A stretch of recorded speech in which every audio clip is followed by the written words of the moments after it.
So a couple months ago, the developers behind Gears of War Judgment, Bulletstorm, and back in the day, Painkiller, revealed their new co-op looter shooter they've been working on called Outriders.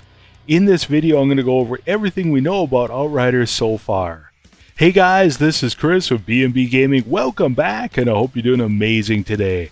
Thank you for taking the time to check out this video, and thank you for your likes, your shares, your comments.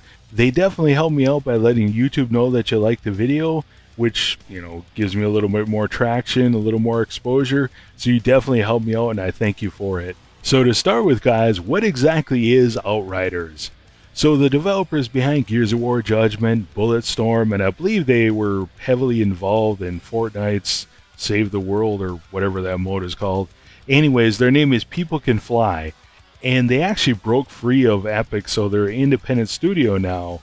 Anyways, with Outriders, they combined Gears of War's visceral, blood-splattering combat and added abilities like in Destiny, and on top of that also added a deep RPG progression system.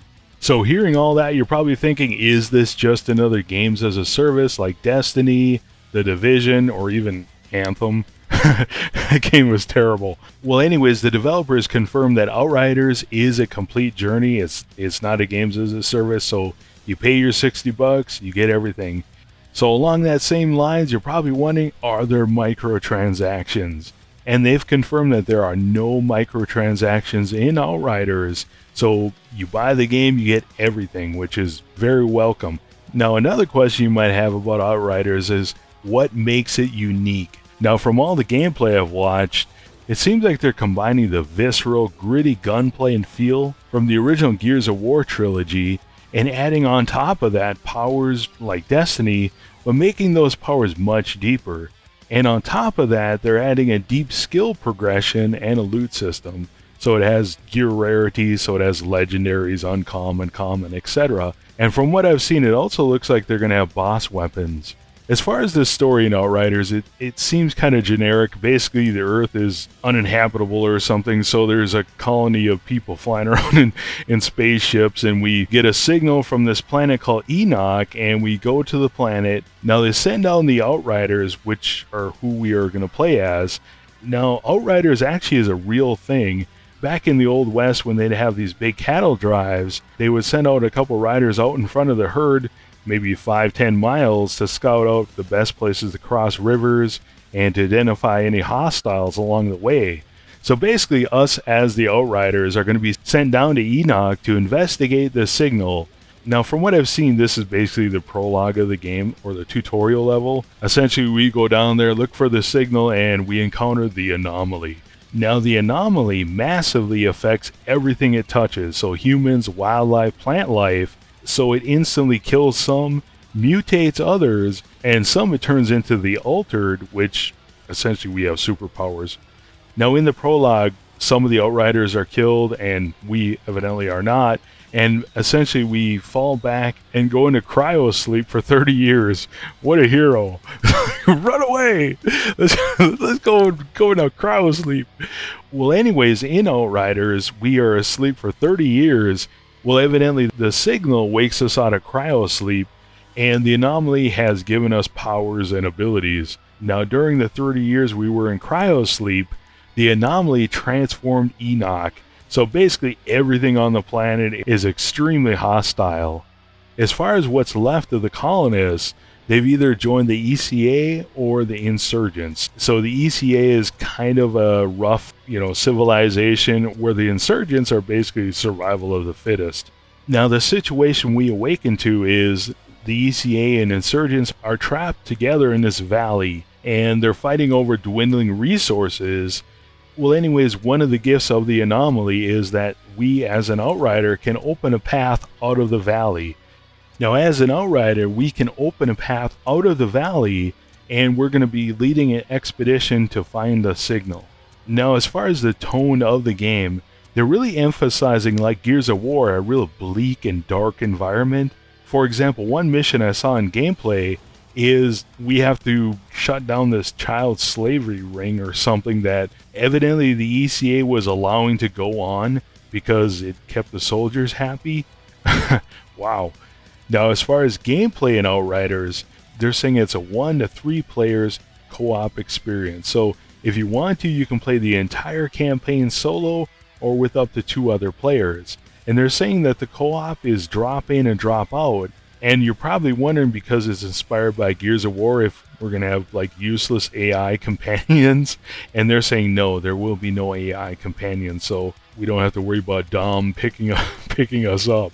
Now in Outriders, unlike Gears of War, you're going to actually be able to create your own custom Outrider. So in the trailers, you can see different versions of Outriders. You'll be able to customize and create whatever Outrider you choose to play as. In terms of classes, they've said there are 4 classes in the game, but they've only revealed 3 of them. They've revealed the Devastator,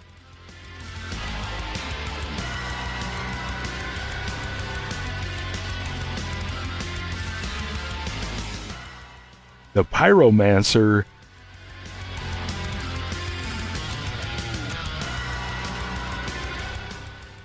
and the Trickster.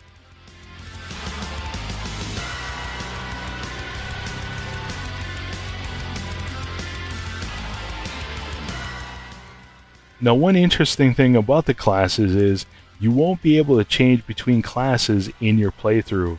So if you start as a Pyromancer, for example, you're going to have to play through the entire game as a Pyromancer. Now, obviously, you can start multiple games and play as a Trickster and play as a Devastator, etc.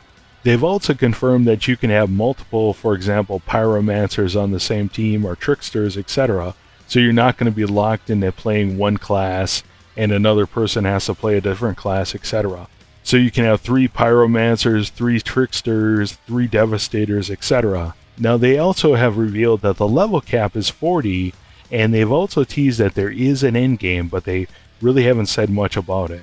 So with the classes in Outriders, you're going to regen your health based on your playstyle with that class. For example, with the Devastator is a close-range combat tank. So basically you get health back by getting kills when you're close to enemies. Now with the classes, they revealed each one has 6 different skills, and you can have 3 equipped at one time. And with the abilities, you can change these at any time. So with the Pyromancer class, they're saying he's a medium range conjurer. And with the Pyromancer class, he regains health when enemies that are marked by his skill, which is fire, so they're on fire, are killed by the team. The third class they've revealed is the Trickster, and they're saying this is more of a ninja stealth type of player.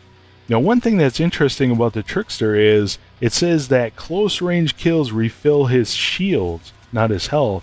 So how does he get health back? I'm not sure. Is the 4th class actually a medic? I guess we'll find out. Now, as far as the RPG elements in Outriders, in terms of gear, they've said that all weapons are ballistic, but they will get crazier as they progress. Along with this, the loot is going to be based on rarity, so you're going to have common, uncommon, all the way up to legendary, and obviously the more rare the loot, the more powerful it's going to be. Now, of course, because this is a looter shooter, there is going to be a currency that you're going to use to, when you break down gear, you're going to break down your junk, and you're going to get scrap from it. Now, along with this, they've also said there are going to be different vendors at these different outposts that are going to have special items that you can acquire. Along with this, there are going to be side quests at the different towns that are going to reward special loot. Now, as far as the skill tree goes, they're saying that you can obviously prioritize weapons, powers, etc. And they've teased that you're going to want to optimize it for your endgame build.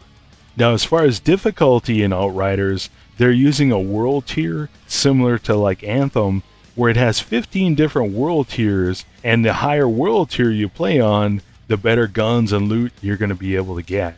Along with this, they've also revealed that once you unlock a town or a hub, that you're going to be able to revisit it later, and it sounds like we're basically going to be farming some of these bosses and weapons just to get the best drops. So what do you guys think of Outriders? Do you think this game has potential? Are you excited about it? Let me know what you think. For me, I'm cautiously optimistic about this game. Could this game be another Borderlands or Remnant from the Ashes, where it just comes out of nowhere, where they combine a looter shooter with third person, with, inspired by Gears of War, etc., and it'd just be phenomenal? I guess we'll find out here. To be honest with you, from what I've seen, It looks solid, it looks interesting. All the videos I've watched, all the commentators, I haven't heard anything negative about it, so I guess we'll have to wait and see.